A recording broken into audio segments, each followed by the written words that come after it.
chargé de mission de l'association Racine. On rappelle quand même à l'origine de ce mois de l'Afrique qui se déroule et qui prend son envol notamment avec de très grands rendez-vous cette semaine. On avait quand même envie de se poser la question et de savoir ce qu'en pensent nos auditeurs sur ce simple fait. Voilà, quelle relation entretenons-nous aujourd'hui avec l'Afrique? Je me rappelle lors de la dernière émission que nous avons réalisée sur ce sujet, les réponses avaient été assez surprenantes.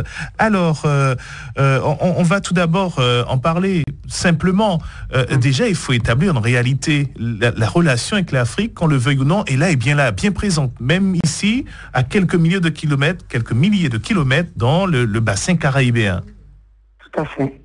C'est vrai que c'est difficilement niable. Et ce qui est intéressant, c'est de découvrir pourquoi il y a un tel rejet de cette part d'africanité qui concerne quand même une grande majorité de la population de la Caraïbe. Et quand vous parlez d'une part de rejet, c'est quand même une réalité. Je le disais tout à l'heure, des réactions qui ont été très surprenantes. La dernière fois, c'est vrai que ça remonte à quelques années, on a eu l'occasion de réaliser une émission en ce sens-là. Alors, je propose, avant, bien sûr, de développer, d'entendre une ou deux réactions rapportées par François Faraud. C'est notre micro-trottoir.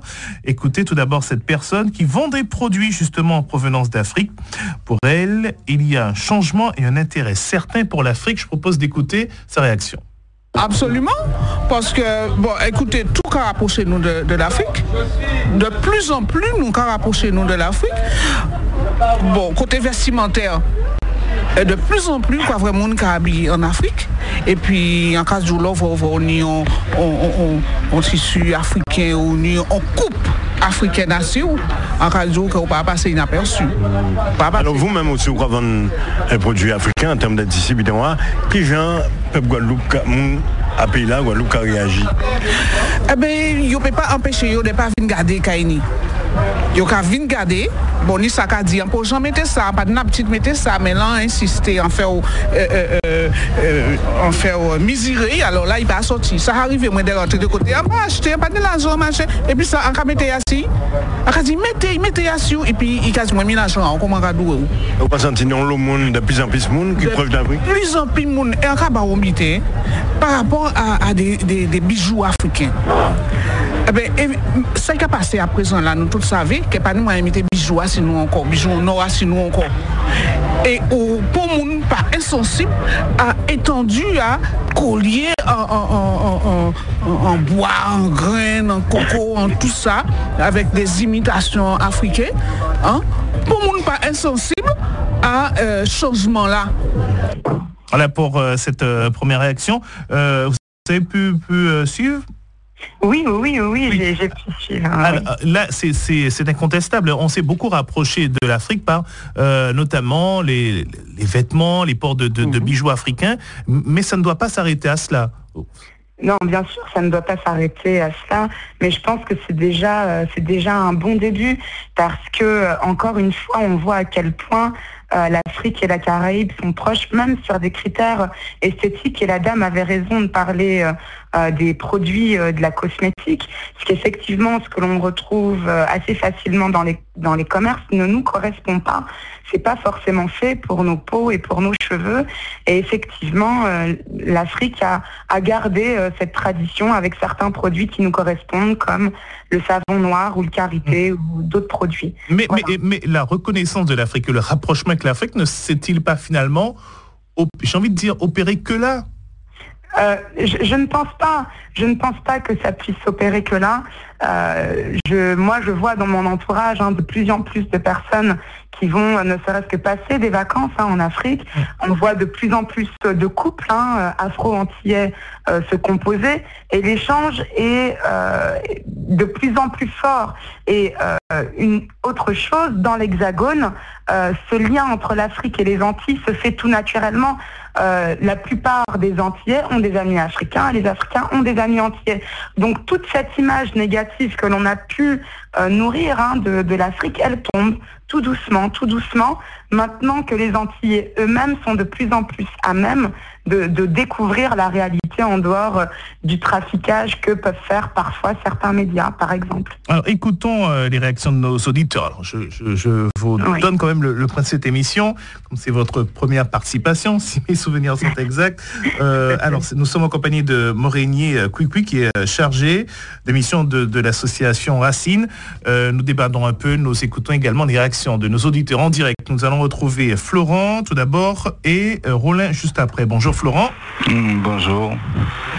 C'est un très vaste débat. Et puis j'ai envie de dire que moi je suis très pour le rapprochement. Et comme j'ai vécu souvent en France, et lorsqu'il ça arrive qu'un Européen, je dis oui, je suis d'Afrique. Donc ça ne me pose aucun problème.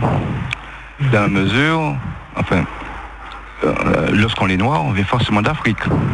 J'ai même envie de dire, lorsqu'on est être humain, au début, on vient tous d'Afrique. Donc, mais la colonisation a été si bien faite, et puis tant de choses ont été faites que beaucoup d'Antillais, surtout, comme dit votre invité, vivant en Guadeloupe, ont une peur. Mais c'est souvent un manque de culture. Hein. Très souvent, c'est un manque de culture. Parce qu'une fois que les gens ont accès au savoir, automatiquement, ils reviennent à la source. Et il y a quelque chose que je disais, c'est que quand il y avait une sorte de mépris haute, je dis, oh, vous inquiétez pas, moi j'ai la couleur originale. vous avez la couleur délavée, donc c'est pas un problème. Mais c'est vrai qu'il y a un travail fort à faire. Et je vais vous donner un exemple pour terminer, c'est que je suis couturier et j'achète très souvent des bouquins d'Afrique, enfin qui parlent de l'Afrique, comme Amina et autres. Okay. Mais c'est très rarement qu'une de mes clientes vont ouvrir ces magazines-là. Je ne sais pas pourquoi. Enfin, il y a un travail à faire. C'est pas évident. Merci Florent. Merci, au revoir. Merci. Alors je vais particulièrement aujourd'hui demander aux auditeurs d'être très courts parce qu'il y a beaucoup d'appels. On essaiera d'entendre un maximum, d'en prendre un maximum. Bonjour Rollin. Quand ça est bois. Ça là. Ouais, ça veut dire que vous avouez, moi là. Pour vous, Rollin, et pour toutes les autres, non, c'est vrai, il y a quand même je m'attendais pas à si forte réaction. C'est une boutade. Déjà, on perd du temps sur le temps imparti, n'est-ce pas? Allez-y. Non, je porte un témoignage parce que, franchement, il y a toute une révolution à faire. Déjà, quand on regarde bien, j'ai envie de dire des choses précises. Regardons la carte, c'est-à-dire la map monde. Et nous allons voir que nous sommes exactement sur la même latitude que l'Afrique, en tout cas que le Sénégal, n'est-ce pas? Nous sommes tout à fait en face et à peu près à 4000 km. Donc il est déjà assez paradoxal que pour là-bas, qu'on puisse faire environ 3 fois le trajet, c'est-à-dire passer par Paris, ensuite par le Maroc, et ensuite arriver au Sénégal et faire le voyage contraire pour pouvoir revenir en Guadeloupe. En tout cas, c'est ce que j'ai fait. J'ai pris 6 avions aller-retour. Bon, alors, ça rend déjà la connexion difficile. Maintenant, en arrivant sur place, on est carrément surpris parce qu'on a l'impression d'être chez soi. Moi, personnellement, des gens m'ont parlé en Wolof. Et alors, quand je leur ai expliqué que j'étais antillais, ils n'en revenaient pas parce que je fondais dans le décor, en tout cas. Ça, c'est pour l'aspect contact. Maintenant, l'aspect relationnel. C'est-à-dire que là-bas, j'ai rencontré une profusion de cerveaux. Les universités de Dakar reçoivent vraiment les Ghanéens, les Guinéens, les Burkinabés. Tout le monde vient faire ses études là-bas parce que l'homme de la rue, c'est quelqu'un de très, très, très cultivé. Ensuite, nous sommes allés à Gorée, tout ça, ça c'est le classique. Mais après, nous avons quitté carrément Dakar. Nous sommes allés vraiment à près de 500 km de Dakar. En tout cas, je me suis retrouvé dans le village natal de Léopold Sédar Senghor, vers Yayem, là-bas, à Hambourg, à Sali. Vraiment, j'ai vu les Peuls, les Bororo, les Malinqués, les tout couleurs. J'ai les reportages de tout ça. Hein. J'ai ramené pas mal de documents. Chez Ben aussi, Ben Barka, qui est établi là-bas. Et je veux faire un clin d'œil pour finir, parce qu'il faut être concis, à l'association CARCDL qui nous a reçus là-bas en Brousse, qui se trouve à Mbourg, c'est-à-dire en direction de l'Est, c'est-à-dire à partir de Dakar, on part vers la petite côte. Oui. Et donc là, ces personnes qui sont des Antillais, en l'occurrence Monsieur Lolia, Ben Barka et un certain nombre, ont construit là-bas une petite structure avec leurs fonds propres, acheté des terrains, et où ils ont construit un petit dispensaire, une école mixte, enfin des structures pour recevoir une mixité, c'est-à-dire filles et garçons, en donnant une perspective aux enfants de la Brousse d'avoir accès à l'éducation. C'est vraiment une très belle initiative. Là, nous étions logés là-bas, et ça m'a permis de reprendre contact avec chez moi. Et 80% de la biodiversité guadeloupéenne vient d'Afrique.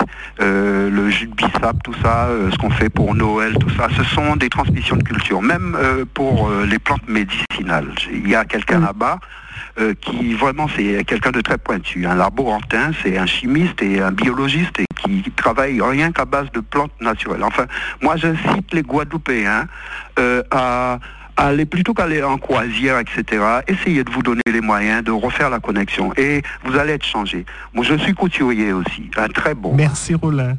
Ouais. Et donc là-bas, j'ai pris une tape, ouais, parce que il y a des milliers, des millions de couturiers.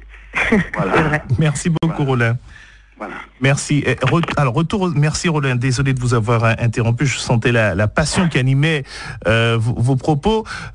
Juste deux questions avant de retourner au standard. Alors, pourquoi, justement, avons-nous si fortement rejeté l'Afrique ? Je pense que le travail de la colonisation était un travail très réfléchi et très efficace, et que le but était effectivement de diviser pour mieux régner.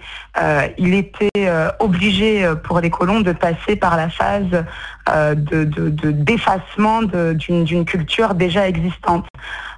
Vous savez que les membres d'une même famille étaient éclatés et séparés, et ça explique notamment pourquoi les langues ont disparu. Alors, je vais essayer